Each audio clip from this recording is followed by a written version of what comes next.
AutoNation out with some stunning earnings results ahead of the market open here. Let's welcome in AutoNation's new CEO, Mike Manley. Mike, good to see you here this morning. How do you explain results like this? Inflation has been a key topic amongst all the executives we talk with, but how do you explain consumers willing to spend even more for new cars and of course, used cars? Well, I think there's a few dynamics that are ongoing at this moment in time. Obviously, the supply of new vehicles, as everyone's been talking about for months now, has been incredibly tight.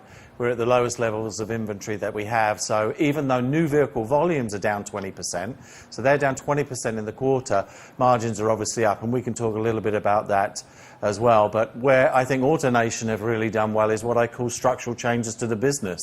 You know, our used car volume is up 20% in the quarter, driven from same-store sales plus the additions. Our after-sales business has improved as people are driving more miles, and our F&I product sales have done well. So when you get that combination with good new car margins, you end up with a great quarter, and I'm really pleased with what the team were able to deliver. Mike, from what you can tell, have we seen the peak in used car prices? You know, it's very difficult to tell, but what I would say from the information that I look at and all of the data that comes across our used car team, I think we've begun to see mitigation in prices, particularly in vehicles 2 years and younger. I think it will be a little while before that filters through all the other price bands, but it's begun, and I think it will continue throughout this year. So I do believe we're going to see that mitigation. Obviously, we'll run into interest rate hikes, so affordability may be a question later in the year, but I think we've seen the peak and it's now going to come down. Mike, how concerned are you about rising interest rates and how that might impact your shopper? Well, you know, we've obviously enjoyed the benefit of rising prices, but if I take used cars, for example, the actual margin on used cars, if you go all the way back to 2018, has only fluctuated about 1%. So the benefit in the margin, the per unit margin that we've enjoyed really has come through from that increased pricing. So as we see mitigation in pricing, I think that will be offset obviously by interest rates. So what you may find now is that because we have such a large pent-up demand for used vehicles, a number of those buyers, as we get additional stock in the marketplace, may downsize or may reduce the options that they're looking for to maintain those monthly payments. And those others that are still waiting for their used car of choice, I think, will continue to buy. So it's going to be a combination of that mitigation in prices, partially offset by interest rate increases, I think. And Mike, if you look at the competitive landscape right now, obviously the car market is always pretty competitive, right? But you have a lot of new entrants in the market, or relatively new entrants in the market that are online native businesses. How do you retain market share in that kind of environment? And, you know, especially in an environment where prices are going up, are you guys, you know, offering anything in the way of pricing to try to keep customers coming in? So, you know, when I often get asked about new entrants into the marketplace and what is going to be the response of the so-called traditional retailers. And I tend to turn that round because what we're actually seeing is the emergence of a preferred buying channel from our customers. And we, as a big automaker, the leading auto retailer, have obviously had to adapt in the past to changing buying patterns and how people want to understand vehicles and go through the buying process. So what we have been building and need to continue to build is a much more seamless digital interface that enables customers to access our stock, our services, our parts, whether they want to do it digitally or whether they want to do it physically. So that's been a big focus, a big investment, frankly, through this pandemic period. And I think if we get that right, we will be able to match the same levels of services, the same quality of services, but bring the added benefit of the bricks and mortar that I think many, many people still want as part of their buying process. So for me, it's not about new entrants per se, it's more about making sure that we keep up with and ahead of consumer buying preferences, and that's been a massive focus for us here at AutoNation.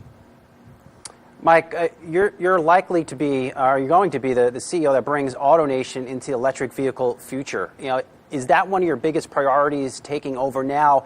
I imagine you have to probably hire different service technicians. You have to build EV charging stations in your parking lots. How are you thinking about it? I'm thinking very much as this is the future of automotives in this country. I saw it when I was on the OEM side. I'm fully convinced that this is going to happen. The transition will begin slowly, but we will reach an inflection point, and we need to be incredibly ready for that. So I have already started investing ahead of that curve. Over 75% of all of our locations will be full charging stations by the end of the year. The balance of those, we're in the process of working with our OEMs in terms of what are they actually looking for, but as soon as we understand that, they will be put into our program. And by the way, this will also include our standalone used car sites. And you may ask, why are you doing used car sites when electrification will take years to get into that? And for me, it's about convenience for our customers. We'll provide a network of charging stations for our customers with other amenities so that we make that transition for them as smooth as absolutely possible. Now, you're quite right. We need to retrain internally as well. We, for many, many years, are still going to be dealing with a very large quantity of gas combustion engines coming into our workshops, but an increasing mix, obviously, of EVs. So it's important for us to invest in training, not just for our technicians and our service advisors, but also our sales executives, because we know when we talk to customers about EVs, the level of information, particularly in the early stages of adoption, needs to be much more granular, much more detailed, and we need to take much more time. So we're also thinking about that customer journey, really, and what does it mean and how can we be part of this transition.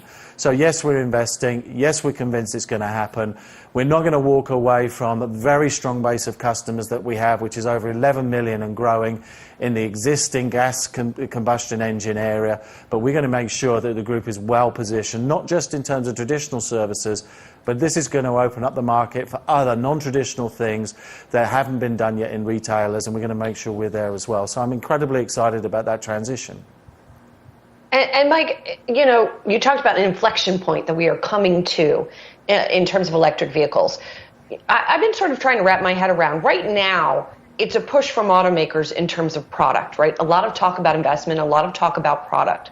What does the pull look like from consumers? In other words, what kind of interest and demand are you seeing from consumers at this point? Well, I would say that at the top end of the pricing range, we are seeing a significant increase in interest in full electric vehicles as well as plug-in hybrid vehicles.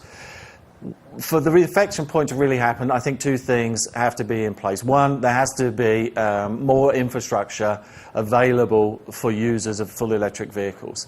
The demand and the interest that we've got today are from people that will have charging stations in their offices, they'll have charging stations at home, but we've got to make sure that these are publicly available as prices come down. And that, for me, is the critical thing. We are not yet at the point where we have an offering that really caters for the heart of the market. And we've got to get to that area. And when I talk to automakers, you know, we're launching, I think it was 150 new EVs and plug-in hybrids next year, and that will continue. What will also help is when the technology and the battery chemistry begin to really drive those prices down, and that's when you're going to see, I think, more adoption. But from a retail perspective, we can't wait for that because we also need to be investing ahead of the curve. We also need to demonstrate the fact that we are knowledgeable in this area, that we're a go-to brand, and really continue with the work that AutoNation have put in for many years. So inflection point will not be there for mass market in this 12 months or the next 12 months, but it certainly will come, in my opinion. You're the new guy at AutoNation. Mike, what do investors need to know about you? Do you race cars on the weekend? What's in your garage? Tell us. Well, you probably know from my profile, one of the things people talk about is, I'm a workaholic. And, I don't tend to put it in that way. I love retailing cars. I started retailing cars when I was a kid. I'm super pleased to be back to retailing cars because I've always thought about it as not just providing great pleasure to people, because everybody loves a new car, there's no doubt about that, but also solving problems. And it's something that's in my blood. So for me, to a large extent, as sad as it may sound, I enjoy walking through our dealerships even at the weekend. So as things settle down, maybe I'll learn to play golf. All right. Well, enjoy those dealership visits. Appreciate those hard efforts. Looking forward to continuing to talk to you. AutoNation CEO Mike Manley. We'll talk to you soon.